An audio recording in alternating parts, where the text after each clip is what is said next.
All right, it's 5th of October, 2025. I just wanted to make a quick note here about working up loads. This is just for hunting. This is nothing to do with competition. This is just something that I do. I've noticed it many times over the years in multiple cartridges, not all, but when you start with virgin brass, especially in something like a 300 mag or a 7 mag, that brass is going to grow. That's why Peterson came out with what they call their long version of brass. And what I'm going to do, and you got to let me push pause between measurements here to show you, but I've got this Terminus Zeus action 26-inch Bartlein barrel. I made a dummy round. There it is right there. I sent it to Manson Reamers, and it's a new Peterson brass and a 180 grain Burger VLD. That headspace on that new Peterson brass is 2.107. The once fired brass, which I haven't completed yet, that's the remaining ones right there. I started with 50. These are all primed and ready to load. Those are once fired. These are twice fired. And the measurement differences, and I'll show you here in a second. New brass is 2.107, once fired is 2.129, and twice fired is 2.133. So I'm going to hit pause and just show you. I'm going to measure the dummy first. Okay, I lied. 2.108 is anywhere between 2.107 and 2.108, depending on how much pressure I put. But that's the dummy round right there. That is the last piece of brass that was in the orange bleacher. This is once fired, 2.129. And there's the twice fired. Is the last one in the case up there at the back row, 2.133. All right, so my point is this. You do what you do when it comes to your loads. There are those that argue that neck sizing, there are people who've been around loading for a long time that will say, well, it's clear that you don't know what you're doing or don't have the experience because you lose your concentricity when you do not full length size. Well, I'm going to tell you, I bought this Sinclair concentricity gauge years ago, and I don't think I could stay at the loading bench long enough to fight concentricity issues.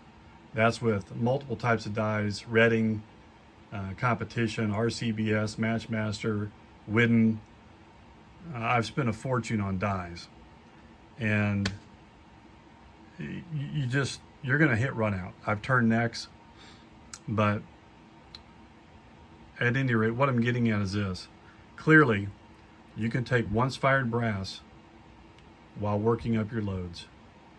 Use a bushing neck sizing die and just squeeze the neck, because the gun's going to do what the gun's going to do. It doesn't matter about your concentricity at first. I'm saying that generally speaking, because I mean, I'm getting groups like that right there today with neck size brass. There's no reason to bump the shoulder. There are those who say always, always, always bump the shoulder 2000s. Well, let's take a look at that. If I hit 2.129 on the first firing and I sized it back down to 2.127, well, 2.133 is after the twice fired. Look how much you bumped it back. I just don't do that anymore. I used to religiously do the full length size until I woke up. And that's me. That's the way I roll. I've got lots and lots of targets with one hole groups, 3, 4, 5, and 6 shots, measuring the .1s to the caliber size hole with neck size brass, as long as it's not too long.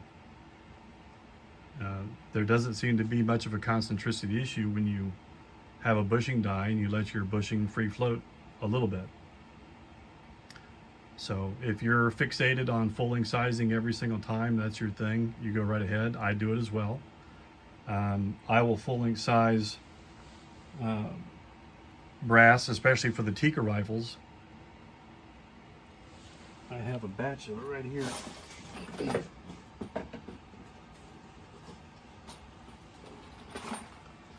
This is my SIG 270 brass that I shot in 9 Tikka 270s.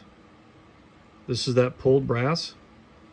And so the nice thing about all the Tikkas, I mentioned in another video, there's only about a 2/1000 difference in all the chambers. So with that said, I will full length size, but I test fit all of them. I test fit a fired piece of brass in all the guns, no matter which one it was shot in, of those 270s, for example. If once fired fits easily in all of them, I do not full length resize it. In fact, on once fired brass, depending on the rifle, depending on the custom chamber, factory chamber, I just neck size. It has worked to my satisfaction and has served me extremely well, and it saves a lot of steps. Again, for the first many years, I full length size everything and I always bumped the shoulder. I got all the measuring tools when I started back in the 80s. And if I can neck size and get away with it, I'm gonna. So that was just something I wanted to point out. This is more profound with certain cartridges, especially 300 mag, 7 mag. I did also measure the new ADG brass that I've been testing for that Bergara 7 PRC, and in the chamber, once fired, it only grows 1.5 thousandths. So that's good. It's a good chamber. And I'll probably neck size for 5 shots, go out there and test it, see if it grows anymore.